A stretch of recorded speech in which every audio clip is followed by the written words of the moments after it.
Everyone, welcome back to my channel. I hope आप सब बहुत अच्छे हैं, बट आप लोग आई थिंक पढ़ाई और नहीं कर पाए बिकॉज CTET के क्वेश्चंस आपके डिमांड में ही आ रहे हैं, बट आप लोग उतना नहीं देख रहे। ये 2018 का क्वेश्चन है, दिसंबर का, वो भी पेपर 1 का क्वेश्चन है EVS का। EVS के क्वेश्चंस में आपको देखने को मिलेगा, इसमें साइंस भी है, इसमें CDP के क्वेश्चंस भी है, इसमें कंटेम्प्रेरी के क्वेश्चंस भी हैं, एंड प्लस इसमें EVS के भी क्वेश्चंस हैं। सो बहुत ही इम्पॉर्टेंट है। ओनली एनवायरमेंटल स्टडीज़ मेंशन है, बट एनवायरमेंटल स्टडीज़ के क्वेश्चंस कम हैं। सब मिला के इसमें क्वेश्चंस आता है। Even if gender school society से भी क्वेश्चंस आते हैं।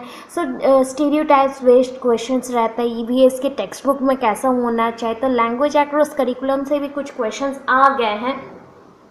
तो अभी बताइए, अगर प्रिपरेशन अच्छे से ना हो दैन बहुत डिफ़िकल्ट हो जाएगा, राइट, आप लोगों के लिए। सो प्रिपरेशन लेना स्टार्ट करिए, प्लीज़ पढ़िए। बहुत ही इम्पॉर्टेंट है, ये कंसेप्ट आ रहे, नहीं पढ़ने से नहीं होगा।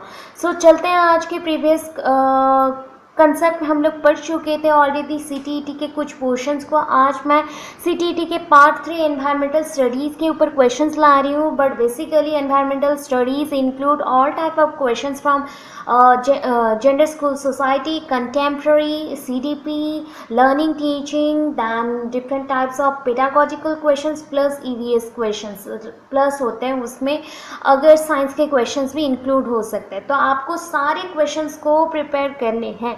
एक टाइप के क्वेश्चंस प्रिपेयर करने से नहीं चलेगा। हमारे पास अभी 30 क्वेश्चन है हमारे पास, एंड 30 क्वेश्चन को हम ट्राई करेंगे जैसे कंप्लीट हो जाए बहुत ही फटाफट। मैं ट्राई करूँगी 30 मिनट्स में 30 क्वेश्चंस करने को, एंड मैं आपको सॉल्व भी करके बताऊँगी। अगर कोई डिफ़िकल्ट लगा कोई क्वेश्चन का आंसर, दैन मुझे प्लीज़ कमेंट सेक्शन में बता सकते हैं। सो हम और भी ज़्यादा उसको मॉडिफाई करेंगे, या फिर मैं उसको और ज़्यादा से अच्छे से एक्सप्लेन कर सकती हूँ आपको। सो अभी चलिए number 61, which is most relevant to the mid day meal time in school. Mid day meal time in school क्यों जाना चाहिए, या फिर ऐसे टाइप के क्वेश्चंस बहुत आते हैं। मिड डे मील स्कीम क्यों बना है, मिड डे मील स्कीम में कौन से टाइम पे खाना होना चाहिए, या फिर timing means in the sense ये है, ये नहीं बता रहा है कि आपको इस टाइम में जाना चाहिए स्कूल में खाने के लिए, ऐसा वगैरह।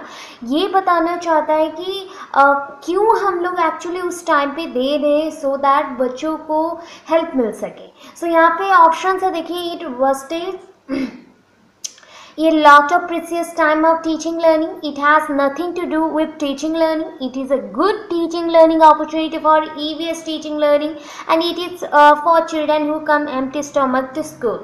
So obvious है, आपको ऊपर के 3 ऑप्शन तो नेगेटिव थॉट में लगे होंगे, तो उसको नहीं लिखना है। Option number 4 is correct one. अभी चलते हैं next, that is what does learning without burden in the context of environmental studies imply? So बहुत सारे सर्वेज हुए हैं environmental studies के ऊपर। तो एक सर्वे में मेंशन किया गया है कि बच्चों को विदाउट बर्डन पढ़ाना चाहिए, लर्निंग मिलना चाहिए। So learning without burden means होता है कि यहाँ पे ऑप्शंस देखिए, आपको जान जाएंगे। The EVS curriculum needs to be reduce to half. Obvious not, because EVS curriculum ऐसे भी कम ही रहते हैं स्कूल सेशन में। Then number 2, less weight of school bag, and number 3 है less number of chapters in EVS textbooks, and number 4, load of incomprehension needs to be reduced. that means यहाँ पे जो है ना, चैप्टर्स को कम करने के लिए बोला गया है, एक्सप्लेनेशन को कम करने के लिए बोला गया है। बट ऐसा नहीं, स्कूल बैग का वेट कम करना है। पढ़ाई जैसे चल रहा था वैसे ही चलेगा, बट यहाँ पे स्कूल बैग का वेट कम करना है। नेक्स्ट चलते हैं नेक्स्ट क्वेश्चन में, दैट इज ये है क्वेश्चन नंबर, इसका आपको याद रहा 62 का ऑप्शन नंबर 2 करेक्ट होगा। उसके बाद चलते हैं 63 में, that is what purpose does group learning serves in an EVS classroom. EVS classroom में क्यों हम लोग ग्रुप लर्निंग करते हैं, that is option number 1, to manage students easily and reduce workload. यहाँ पे वर्कलोड कम करने के लिए पढ़ाई नहीं होता, because EVS is already mixed with the society. So हम लोग नेक्स्ट टू सोसाइटी रह के बहुत कुछ कर सकते हैं सोसाइटी को हेल्प करने के लिए। तो यहाँ पे ऐसा कुछ नहीं चाहिए जो वर्कलोड बहुत ज़्यादा हो जा रहा है, इसमें वर्कलोड नहीं रहता है। तो उसके बाद है boys and girls can learn separately. तो ऐसा कोई भी चीज़ नहीं है, कोई भी क्लासेस में बताया नहीं गया है कि आपको अलग अलग पढ़ना है बॉयज़ एंड गर्ल्स को। Number 3, to segregate high performers and the low achieving student and to do remedial teaching. ये भी चीज़ नहीं है। ईवीएस क्लासरूम में पीयर टीचरिंग होता है, ट्यूटरिंग होता है। एंड अगेन यहाँ पे स्टूडेंट जो रहते हैं ना, वहाँ हाई परफॉर्मर और लो परफॉर्मर का कुछ भी यहाँ पे रेमेडियल टीचिंग भी नहीं चाहिए, ऐसा नहीं है। रेमेडियल टीचिंग होता है but in the sense society को लिंक करके होता है, तो ऐसे सेग्रीगेशन यहाँ पे नहीं रहते। तो लास्ट वाले करेक्ट होंगे, that is to inculcate values of cooperation and working together to enable each child participate actively and learn. That means society means होता है that has been coming from the Latin word socius which means associate और group together. उसका meaning क्या होता है? Associate और group together. So associate और group together, ये जो मीनिंग है ये किसके अकॉर्डिंग होगा? दैट मीन्स हम सोसाइटी में रह रहे, सोसाइटी के लिए कुछ करें तो होगा। ईवीएस में भी आप पढ़ते हैं that is what is environment, we are living beings and non living things which surround us, that is called and their relationship is called with the living thing is called society और environment. तो environment में क्या है? Non living plus living equals to environment. वैसे surrounding हो गया या फिर सोसाइटी हो गया, सेम टाइम है। तो यहाँ पे कोऑपरेशन बहुत इंपॉर्टेंट है, एक दूसरे को हेल्प करना, working together, each child participate actively and learn, ये चलता रहता है। अभी 63 का option number 4 is correct one. उसके बाद चलते हैं 64। What is a full form of BALA? That is not BALA, वो सॉन्ग नहीं है या फिर वो मूवी नहीं है। यहाँ पे देखिए ब्रेल एडेड लर्निंग असेसमेंट, आपको लग रहा होगा ना सारे करेक्ट हैं।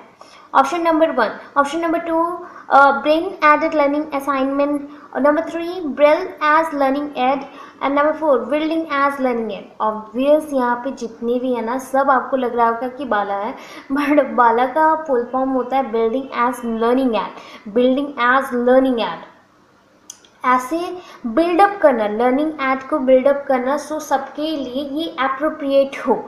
उसके बाद चलता है 64 को, हम चले गए 65 को देखिए। 65 that is a what do alternative frameworks means.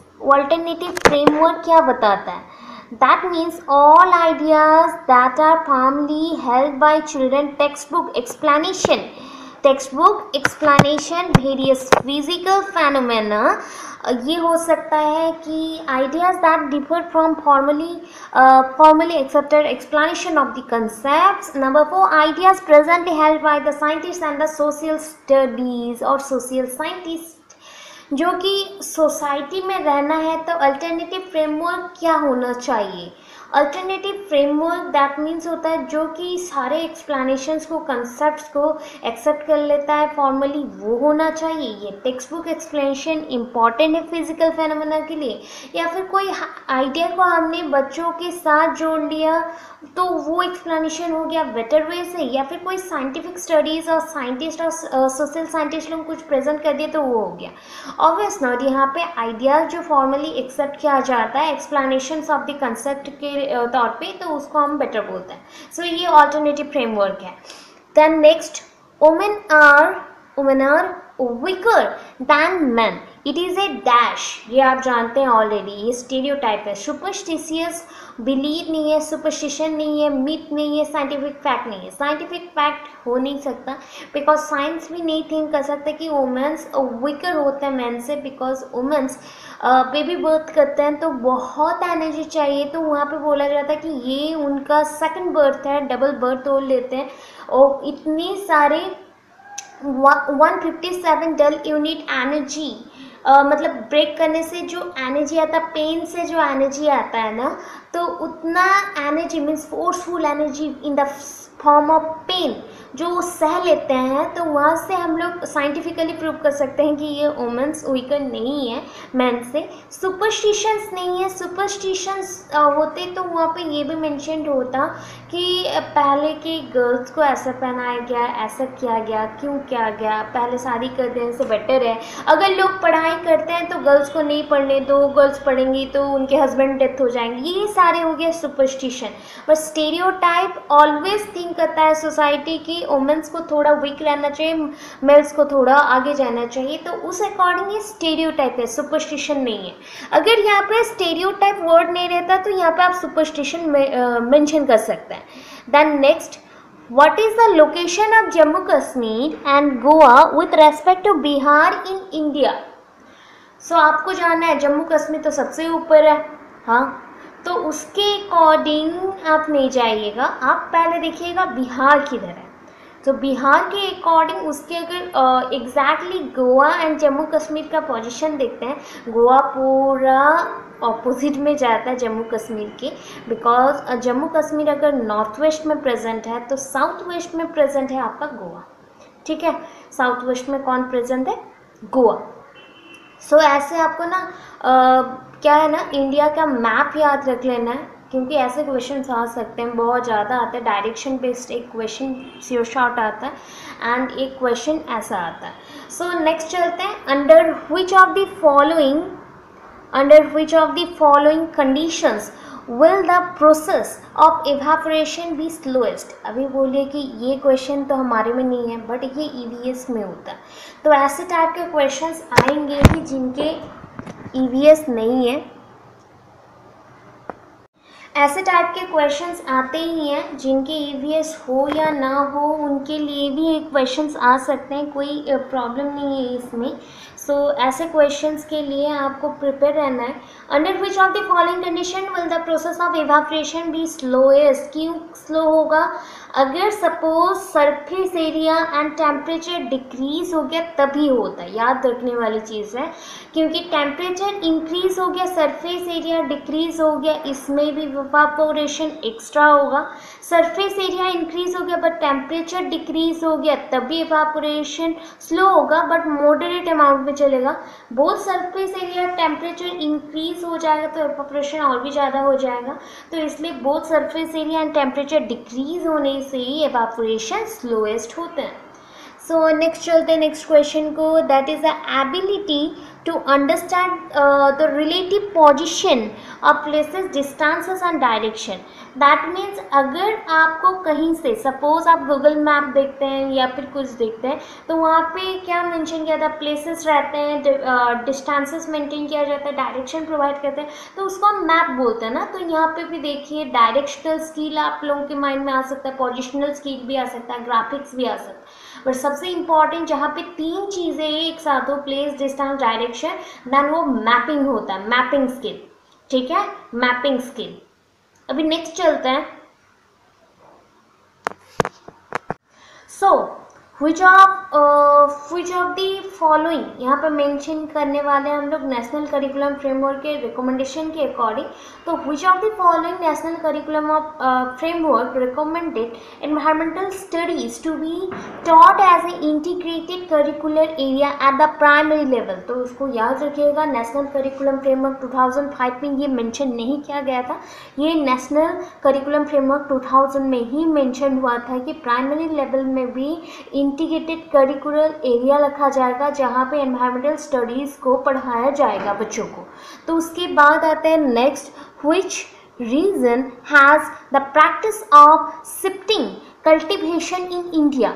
कौन से एरिया में शिफ्टिंग कल्टिवेशन होता है? मीन्स एक एरिया में अगर कल्टिवेट करते करते वहाँ का जो बोलते हैं ना ह्यूमिड कंडीशंस हो गए या डिफरेंट टेम्परेचर हो गया या फिर सॉइल का फर्टिलिटी हो गया, ये सारे डिक्रीज हो जाए तो क्या करेंगे हम लोग? शिफ्टिंग कल्टिवेशन करेंगे, तो उस एरिया में नहीं करके दूसरे एरिया में करेंगे। जैसे कि हमारा कल्टिवेशन बहुत अच्छा हो तो उसके लिए ये कौन से एरिया में इंडिया का कल्टिवेट किया जाता है? ये ऑलवेज याद रखिएगा, नॉर्थ ईस्टर्न रीजन में ही होता है, नॉर्थ ईस्टर्न रीजन में होता है, साउथ ईस्टर्न नहीं हो सकता, साउदर्न एरिया भी नहीं हो सकता, नॉर्दर्न वेस्टर्न भी नहीं हो सकता, ये नॉर्थ ईस्ट में ही होता है। सो नॉर्थ ईस्टर्न रीजन में ही होता है।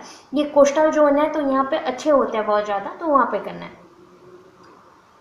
So which one of the following statement is not true for hydropower generated from river dams? सो देखिए कौन सा स्टेटमेंट करेक्ट नहीं है हाइड्रो पावर जनरेट करने के लिए रिवर डैम से। तो dams displace indigenous people from their river lines. So dam के थ्रू क्या होता है ना, वहाँ पे जो उसके सोर लाइन में जो रहते हैं, रिवर के सोर लाइन में जो लोग घर बना के रहते हैं वो लोगों को हट जाना पड़ता है। Number 2, dams encourage sustainable growth. Dams के थ्रू सस्टेनेबल ग्रोथ आता है, ये नहीं है कभी भी। इट डजंट पॉल्यूट वाटर और एयर, ये तो डैम्स कभी भी वाटर एंड एयर को पॉल्यूट नहीं करता बट एरिया सॉइल को पॉल्यूट करता है। देन नेक्स्ट है hydro power facilities can have larger environmental impacts. Obvious environment के ऊपर बहुत ही ज़्यादा ये हार्मफुल इफेक्ट डालता है। सो दैट ऑप्शन नंबर देखिए, डैम्स कभी भी सस्टेनेबल ग्रोथ के लिए हेल्प करेगा कोई भी चीज़ों से, बट ये सस्टेनेबल ग्रोथ होता ही नहीं है। एग्जैक्टली डैम्स होने से सबको ग्रोथ मिलता है क्या, या फिर सब उसके नीचे रह सकते हैं क्या? बहुत ही डर के रहते हैं, या फिर उनको खाने पर भी नहीं मिलता। पानी बहुत ज़्यादा हो जाने से, फ्लड हो जाने से बहुत बह जाते हैं। तो ये ऑप्शन और ये स्टेटमेंट रॉन्ग है, दैट इज 72 का ऑप्शन नंबर 2। अभी चलते हैं नंबर 73 का, that is which of the following is और आर ग्रीन हाउस गैस और gases, that is water vapour है, कार्बन डाइऑक्साइड है, मीथेन है। सो यहाँ पर ऑल ऑफ दीज मानना है, because water vapour, carbon dioxide and methane तीनों मिलके हमारा ग्रीन हाउस गैसेस बनाते हैं या फिर CFC गैसेस बनते हैं। उसके थ्रू हमारा ग्लोबल वार्मिंग होता है and ultimately ozone layer deplete हो जाता है। तो ये ऑल ऑफ दीज होगा। नेक्स्ट क्वेश्चन में जाते हैं, why are cold deserts in India not affected by the monsoon? So क्यों cold deserts सारे मानसून के थ्रू इफेक्ट नहीं होते इंडिया में? क्यों नहीं होते? बिकॉज cold deserts सारे कहाँ पे रहते हैं आप बता सकते हैं? That is cold deserts are at a very high altitudes, बहुत ही हाई अल्टीट्यूड्स में रहते हैं। Cold deserts have hot summers and extremely cold winters. And next है, cold deserts lie in the rain shadow of the Himalayas and air is very thin in cold deserts. तो ऐसे options हैं। तो obvious ये जो option number 2 and 4 है ना, ये करेक्ट नहीं है। बाकी दो ऑप्शन देखिए, cold deserts are at a very high altitudes, obvious है हाई अल्टीट्यूड्स में ही रहते हैं, वहाँ ही ठंडा ज़्यादा होता है। एंड कोल्ड डेजर्ट्स जो भी है ये रेन शैडो मीन्स जहाँ पे बारिश होता है उसके ठीक शैडो एरिया मीन्स जहाँ पे बारिश का कोई भी इम्पैक्ट नहीं आता वैसे एरिया में है, जैसा कि हिमालयस के जो फुट एरियाज है उसमें है। सो वो क्या होता है ना, बहुत ही ठंडा रहता है, कोल्ड डेजर्ट्स हो जाता है, बट वहाँ पे मानसून का इफेक्ट नहीं आता है, नॉट अफेक्टेड। मतलब वहाँ बारिश नहीं होता ऐसा नहीं बोला गया, अफेक्टेड नहीं है, अफेक्टेड नहीं है। ठीक है, अभी चलते हैं next question, that is which one of the following is responsible for turning Taj Mahal yellow? Taj Mahal को कौन सा चीज़ येलो कर देता? अभी ना ताजमहल जो दिखेगा वो पॉलिशिंग हुआ होगा, या फिर पहले का बीच में ताजमहल ना पूरा येलो हो गया था। क्यों होता है? ये जो आपको ग्रीन हाउस गैसेज आप देखें ना, उसमें सबसे इंपॉर्टेंट गैस है सल्फर डाइऑक्साइड। बिकॉज यहाँ पे ऑप्शन में मेंशन नहीं था इसलिए हमने सल्फर डाइऑक्साइड को नहीं लिखा, बट सल्फर डाइऑक्साइड बहुत ही इंपॉर्टेंट है एंड उसके वो जब वाटर के साथ मिक्स हो जाता है एक सल्फ्यूरिक एसिड बनाता है H2SO4। Sulphur dioxide SO2, sulphuric acid H2SO4 बनाता है एंड जिसके थ्रू जब वो पोरिंग होता है किसके ऊपर, ताजमहल के ऊपर, वो येलो पैचेस लाइक बना देता है। सो दैट ऐसे होता है। सो हमारा option number 3 is correct, SO2 और sulphur dioxide. Then next 76 number question देखिए, who build the Golconda fort? ये तो बचपन से हमने पढ़ा है, ये काकतीय डिनास्टी है और हम लोग हिंदी में बोलते काकतीय साम्राज्य। ठीक है, ये पल्लव, चोलो या चालुक्य ने नहीं किया था, ये काकतीय डिनास्टी ने किया था गोलकोंडा फोर्ट। ठीक है, नेक्स्ट चलते हैं, what is the mass of an object with A density? ठीक है, क्या है? विथ ए डेंसिटी ऑफ 15 ग्राम पर ml and A volume of 3 ml। तो पहले तो ये बता दो आपको मास देखना है, तो मास निकालने के लिए क्या किया जाता है, हमेशा याद रखिएगा जब भी हम लोग डेंसिटी निकालते हैं तो हमें क्या करना पड़ता है ना, मास बाय वॉल्यूम कर देने से हमें डेंसिटी मिल जाएगा। सो वैसे ही अगर अभी हमें बहुत ही इजी वे से देखना है तो क्या करना पड़ेगा, सो उल्टा कर दीजिए तो हो जाएगा। अगर D इक्वल्स टू m/v होता है तो अभी हम लोग कर देते हैं उल्टा, दैट इज हमारे पास डेंसिटी है, वॉल्यूम है, तो हमें m निकालना है, तो m equals to d into volume, that is 15 into 3, that is 45 grams. तो मास कितना हो गया एक ऑब्जेक्ट का, 45 ग्राम्स, उसका डेंसिटी हो गया 15 ग्राम्स पर ml एंड वॉल्यूम है 3 ml में, ठीक है। So option number 3 is correct one. अभी चलते हैं नेक्स्ट क्वेश्चन को हम।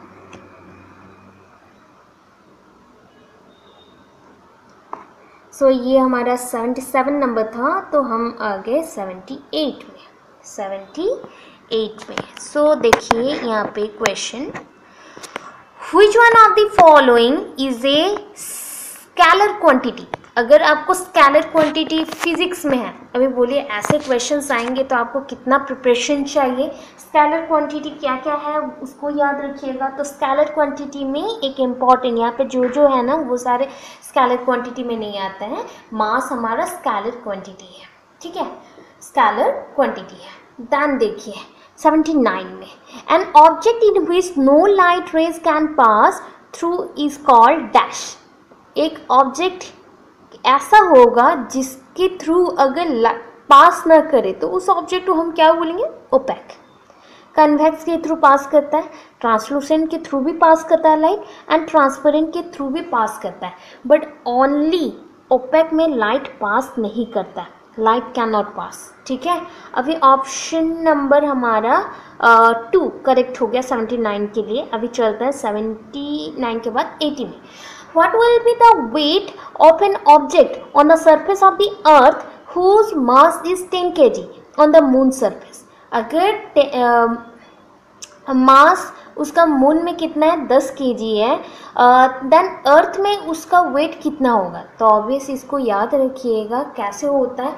सो इसको ना मल्टीप्लाई कर दीजिएगा हमेशा जब भी आप मून में उसका वेट जानते बट अर्थ में नहीं जानते। सो अर्थ सरफेस को जानने के लिए उसके साथ 6 को मल्टीप्लाई कर दीजिएगा, 6 टाइम्स मोर होता है अर्थ में, तो 10 इंटू 6 दैट इज 60 kg, वैसा याद रखिएगा, ठीक है। उसके बाद नेक्स्ट चलते हैं नेक्स्ट क्वेश्चन में, that is 81। The rate of dissolution of A solute depends on dash. Dissolution का बाद जहाँ पे आ गया, सॉल्यूट कहाँ पे डिजॉल्व हो जाता है और मिक्सड अप हो जाता है, वो उसमें ओनली टेम्परेचर मैटर करता है। किसके ऊपर डिपेंड करेगा, टेम्परेचर, बिकॉज सरफेस एरिया से भी कुछ नहीं होगा, वेट भी ज़्यादा होने से डिजोल्यूशन में कुछ चेंज नहीं आएगा या प्रेशर में भी कुछ चेंज नहीं आएगा। टेम्परेचर अगर चेंज होता है then rate of dissolution change हो सकता है, अदरवाइज नॉट। दैन 82 में चलता है, Sushma wants her student be sensitized for conservation of trees. Which one of the following is the most suitable strategy to do so? अगर सुषमा चाहती हैं कि उनके बच्चों को वो बताएं कि कंजर्व कैसे करनी है पेड़ों को, अगर करना है तो कौन सा सुइटेबल स्ट्रैटेजी होगा उनके लिए। तो यहाँ पे देखिए 4 ऑप्शन है, helping children to adopt and nurture a plant, conducting a debate in classroom.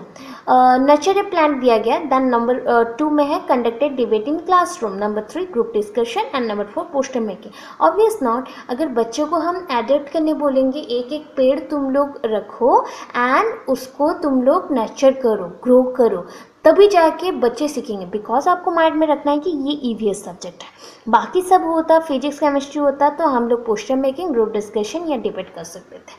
तो आपका option number 1 is correct one. अभी क्वेश्चन नंबर 83 में चलता है, that is Abhay asked his students to do survey in groups on diseases that people in their neighbourhood suffered from. So survey करने के लिए अभय ने उसके बच्चों को बोला कि आप सर्वे करो जो लोग सफ़र कर रहे कोई डिजीज से उसके ऊपर।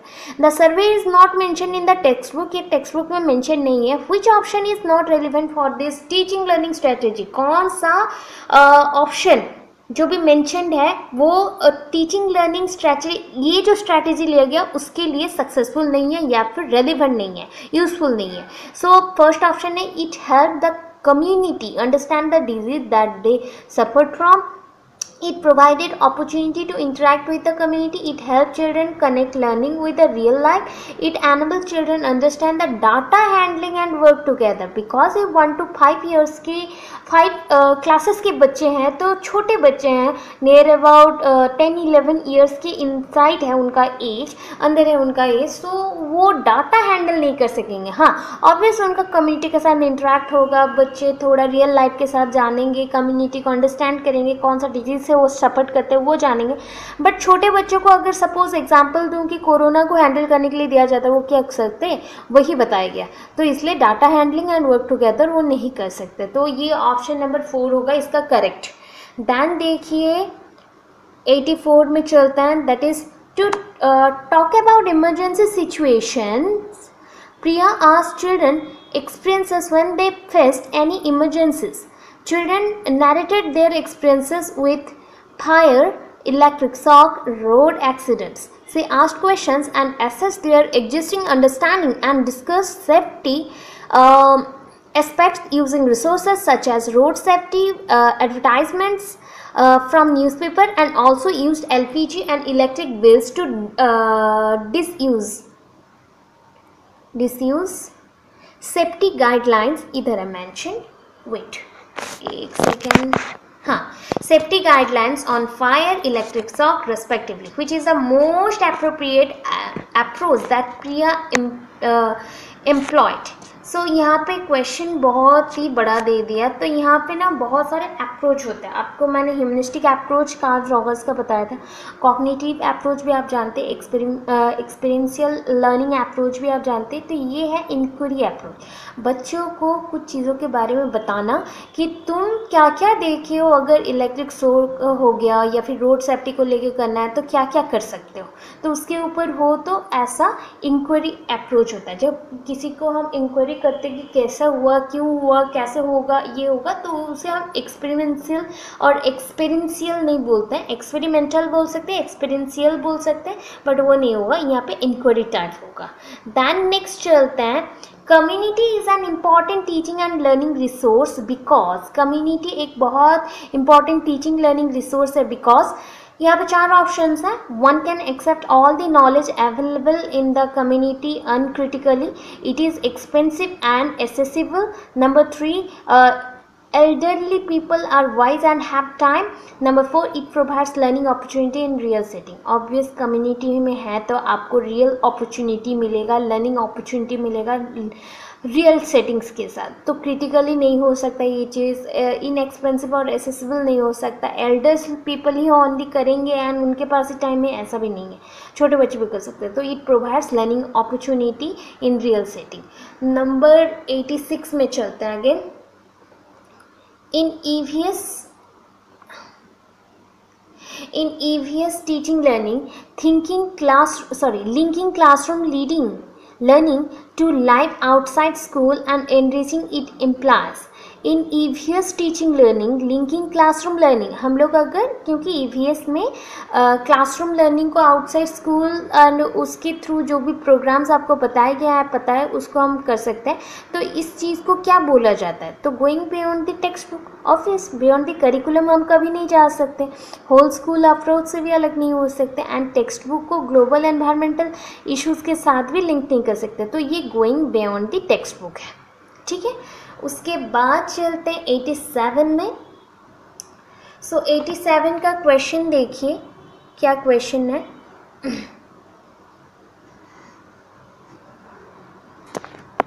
सो 87 का क्वेश्चन ये है, to class 3 students Rama taught that a father, mother and their children constitute nuclear family. If grandparents other relatives stay along, then it is an extended family. What do you think of this? तो उसके बारे में आप क्या सोचते हैं? एक साथ आपके घर में पापा मम्मी रहते थे, तो इतनी चीज़ों को हम लोग बोलते पापा मम्मी, बच्चे हो गए, एक बच्चे रह गए, देन उसको बोलते हैं न्यूक्लियर फैमिली, 1-2 बच्चे। अगर उसमें ग्रैंड पेरेंट्स भी आ गए और भी रिलेटिव्स रह गए, देन उसे बोलते हैं हम लोग एक्सपांडेड फैमिली। यहाँ पे देखिए, the concept of family has to be taught like this. तो यहाँ पे हमने क्या समझा, यहाँ पे टीचिंग लर्निंग प्रोसेस को बताया गया कि ये क्या टीचिंग लर्निंग प्रोसेस है या कुछ है? ऑब्वियस नॉट, ये टीचिंग लर्निंग प्रोसेस नहीं है। The concept of family has to be taught like this, हो सकता है the definition of family is incorrect, obvious ये भी हो सकता है, बिकॉज उसमें अगर डिफरेंट डेफिनेशन के लिए साइंटिस्ट है और साइकोलॉजिस्ट है तो वो अपने अकॉर्डिंग बताएंगे। Rama is insensitive towards her students, obvious ये भी नहीं है। यहाँ पे क्वेश्चन के अकॉर्डिंग फिर से देखेंगे तो क्वेश्चन में बताया गया, अगर रामा क्लास 3 के बच्चों को ये बताना चाहता है तो वो क्या समझते हैं? तो ऑब्वियस क्लास 3 के बच्चों के लिए इतना कुछ जानना इम्पॉसिबल है, क्योंकि उनके लिए टीचिंग लर्निंग अप्रोच ये इंक्लूसिव नहीं है, इंक्लूडेड नहीं है, डिफ़िकल्ट हो जाएगा। ठीक है, अभी नेक्स्ट क्वेश्चन को चलते हैं, that is which of the following is or an activity or activities in EVS classroom? EVS classroom में क्या क्या कर सकते हैं, क्या क्या यूज़ किया जाता है? Use of blackboard, obvious, picture reading, हाँ, फील्ड विजिट, ये भी है। All of the above is correct, हो गया। नेक्स्ट क्वेश्चन चलता है, that is 89, environmental studies curriculum may lead to holistic learning of children if it is done dash. Holistic means complete pure learning. Thematic, यहाँ पे thematic भी हो सकता है, थीम के अकॉर्डिंग भी पढ़ाई होता है। देन इंटीग्रेटेड भी होता है, इंक्लूसिव भी होता है, ऑल ऑफ दिस है, इसलिए ऑल ऑफ दिस है। नेक्स्ट क्वेश्चन है, that is the EVS text book has a chapter on snake charmer. ठीक है, it is intended to make children aware and resensitize dash. अगर हम स्नेक चार्मर के बारे में बता रहे हैं तो इसमें क्या बताया गया छोटे बच्चों को, किसके बारे में उनको हम सेंसिटाइज कर रहे हैं, मीन्स बता रहे हैं, that animal keeping is good source of livelihood, obvious not, that it is an illegal act. छोटे बच्चों को इलीगल एक्ट के बारे में बताया तो क्या जानेंगे? For snake charmers as children do not see them often these days. Snake charmer जो सांपों को पकड़ के रखता है या फिर घूमता है, तो उनको बच्चे नहीं देखे इसलिए उनको बताया जा रहा है, ये भी रॉन्ग है। लास्ट देखिए, that snake charmers may not harm snakes, वो कभी भी हार्म नहीं करते स्नेक को, and they need to be provided with alternative before depriving them of their livelihood. वो जैसे स्नेक को कोई हार्म ना करे तो या फिर उनके नीड को वो क्या कर सकते हैं, ऑल्टरनेटिव्स को यूज़ कर सकते हैं। इसलिए उन्हें बताया गया कि ऐसे लोगों को देखो तो हेल्प करना चाहिए, उनके लिवलीहुड में हेल्प करना चाहिए, तो उनको हेल्प मिलेगा। आई होप इतना जो भी क्वेश्चंस हमने किया वो आपको हेल्प किया हो या फिर आपको कोई इन्फॉर्मेशन मिला। So please like share comment कर दीजिएगा। इफ़ न्यू व्यूवर्स हैं प्लीज़ कमेंट कर दीजिए एंड सब्सक्राइब करना ना भूलें। आपके सब्सक्राइब्स और सब्सक्रिप्शंस बहुत इंपॉर्टेंट है, एक सब्सक्राइबर आप सब बहुत हम इम्पॉर्टेंट है हमारे लिए। तो ऐसे ही आप लोग करते रहिए, कमेंट्स करते रहिएगा कि अगर चाहिए क्वेश्चन, ये 2018 का है, 2018 का ये क्वेश्चन था, और भी क्वेश्चन है मैथ्स के ऊपर क्वेश्चन चाहे, किसके ऊपर क्वेश्चन चाहे तो हम लोग उस पर भी करेंगे, ये हिंदी के ऊपर चाहे उस पर भी हम करेंगे। ठीक है, thank you so much, thanks for watching, stay tune with the next video.